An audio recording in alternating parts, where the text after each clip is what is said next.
name's Russell Rhines and welcome to Metaphysical Mysteries. We've had a few supernatural occurrences this week. A Class B wraith was spotted leaving a graveyard in Cornwall. Yeah, we've been getting a lot of those at the minute. A purple ghoul was spotted by some hikers. Look at that cheeky bugger. And finally, a good old-fashioned ghost was spotted in the woods. Yeah, we don't get enough of them these days. Now, our guest for today is Father Mason, a priest from Kent. He has a PhD in exorcisms, and ever since his only failed exorcism back in 2002, he's steadily become the most sought-after exorcist in the country. He travels around the UK performing exorcisms, and is known by many people in the supernatural industry to be a modern-day Jesus, and is the most successful exorcist of the 21st century. Now, we have a small clip from his most recent exorcism 2 days ago at an undisclosed location in Kent. Here's Father Mason doing what he does best.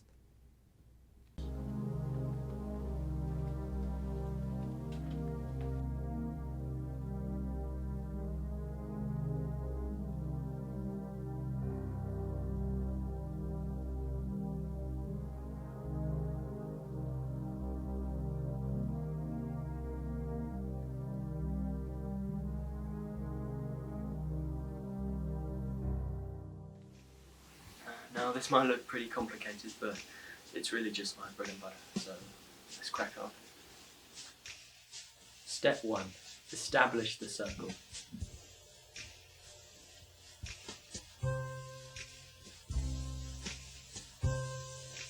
Step 2. A pinch of salt. Step 3. Ancient spell.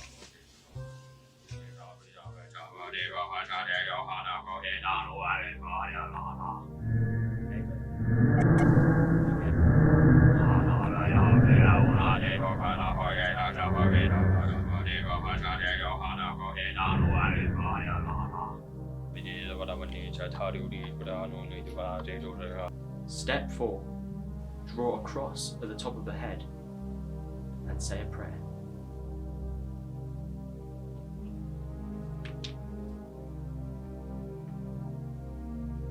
Step 5.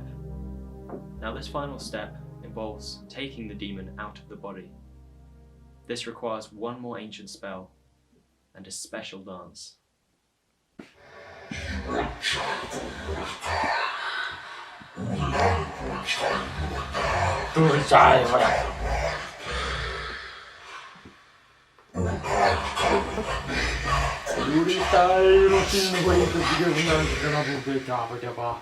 Visalio tu sepabo de falato. Bona chida bona. Bona chida bona. Bona chida bona bona bona chida. Tia nambia. Uga. Uga uga. Uga saya uga. Dayo no.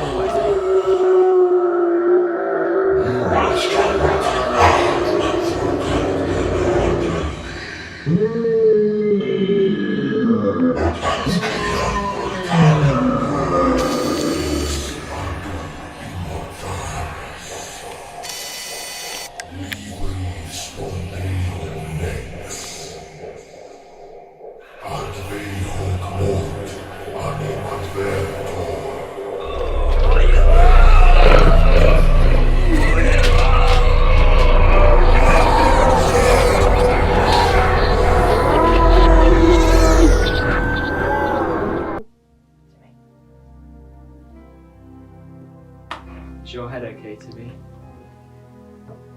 How about your finger? That's excellent news. He's okay. That's the feeling of saving a life. Feels really good. It's always an emotional experience. Now I've got to get back to reality and call Timmy's mum so she can pick him up.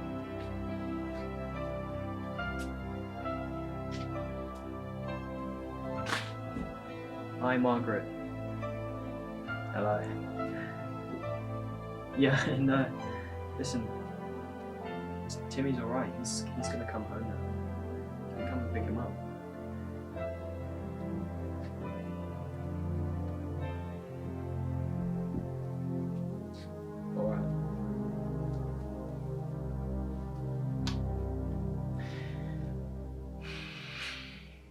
than a day's work.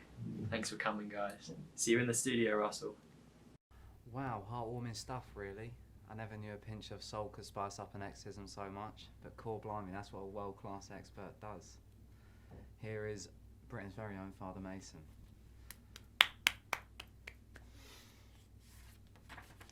Now, you said you'd been working on that all week, Father Mason. What were some of the preparations? Well, it was actually longer than a week that I was preparing, but, well, I mainly started on Monday. I went to check medical records, but I spent most of the week talking to the mother of the child. This was to find out the family history. It turned out his great-grandfather actually had a similar situation, though he did not have a world-class expert to get him through it. And what happened to him? He died. Okay, well, we... Got another question, Russell?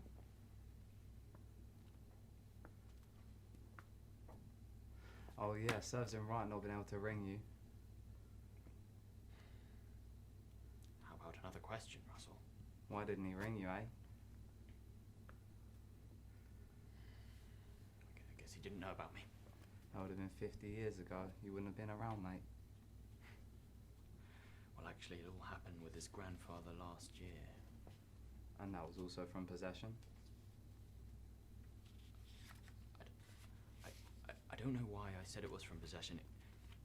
It was from heart failure. I'm sorry. Let's move on.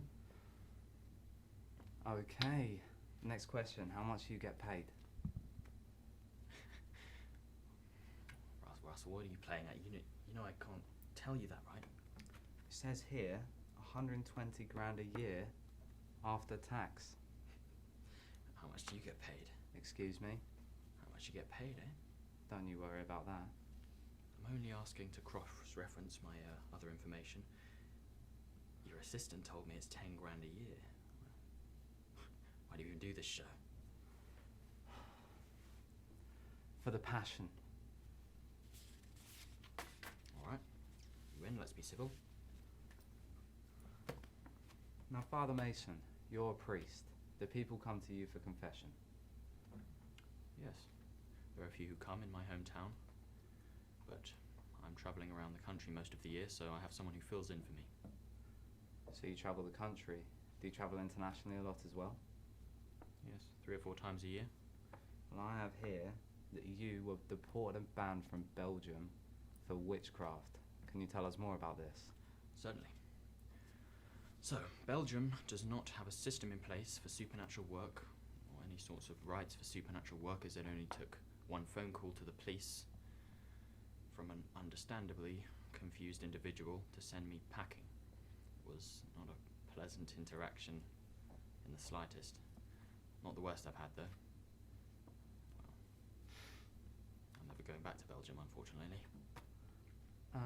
How can people at home help fight the prevention of supernatural work and workers? People at home, you can go to fathermason.co.uk, where there is a link to sign a petition that aims to spread awareness about supernatural work and workers. We hope this awareness can spread to government officials who can actually do something about the rights of supernatural workers and the sort of legislation that can be passed regarding supernatural work internationally. As I say, it's a worldwide problem. I've experienced much trouble in countries other than Belgium. So that's fathermason.co.uk for those of you watching at home to sign the petition to help fight the prevention of supernatural work and workers. Now, Father Mason, tell us the story about the bridge. Ah, yes. Well, once upon a time, I was given a call by a friend who lives in a small village in Scotland. This friend said the locals had seen a troll under a bridge. We all know trolls don't exist, but I like to consider myself not to be a skeptic. I thought there was reason to investigate. Well, I went to this small village in Scotland. The locals led me to the bridge, an extremely wide bridge. By the time I was halfway through, it was almost pitch black. I couldn't see anything. At which point I heard fee fi fo fum, Who's that tramping under my bridge? You can imagine my sort of reaction. I was quite baffled, but before I had time to answer, this disco ball came hanging from the ceiling, accompanied with an array of party lights and double-decker speakers. It was a surprise birthday party, and the troll was my friends and family. I suppose I didn't mention it was my birthday at the beginning. Wow, so you had a birthday party under a bridge? Yes, I suppose that is rather peculiar, but it was the first birthday party of my entire life. I wouldn't expect disco lights from a serious man such as yourself. Oh, Russell, it's important to let loose. I know you know that, but I bet you didn't know I could party. Core blimey, Father, do we get to see what that looks like?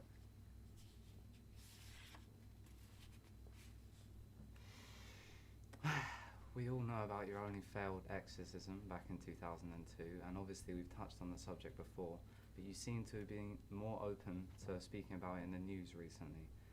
What did you learn from this failed exorcism? I don't know where you've got this idea that I like to talk about it. That's a blatant lie. But in answer to your question, I suppose I learned not to make the same mistake twice. You openly stated to a Supernatural Sunday reporter that the failure of the exorcism was entirely down to yourself. Can you expand on that? As I said, mistakes were made. I made a mistake in the preparations. Yes.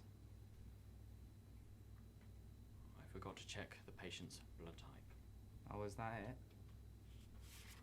Listen, I know you're not a world-class exorcist like me, but if you were, you would know that checking blood type is the first thing you do and learn as an exorcist. It was not a small mistake, but I've come far since, and my prayers still go out to Rebecca. May she rest in peace. Okay, time for me to move on. What's your favourite colour? Well, I suppose my favourite colour would be blue. And what's your favourite food? Russell, sounds like you're setting me up for a surprise question. Be careful.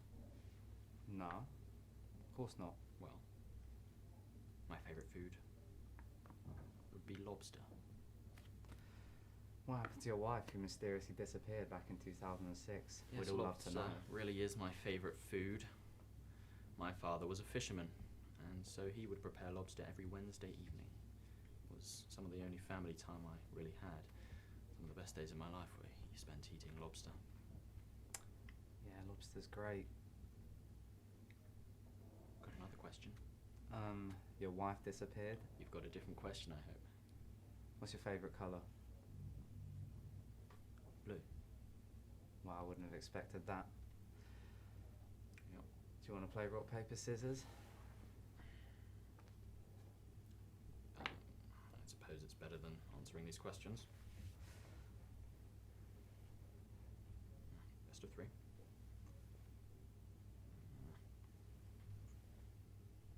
Yes. Now I get to ask you, what happened to your wife who mysteriously disappeared back in 2006? Why do you get to ask me that? Because I won. Everyone saw it. I didn't know we were playing for anything. It was clearly implied. It was not clearly implied, Russell. I'll tell you what, though. We'll play again. If I win, I'm going to leave here early. And when I say early, I mean I'm going to leave here as soon as I win. If you win, I'll give you a satisfactory answer to your question. But listen, I'm still going to leave. Alright, you got yourself a deal. No?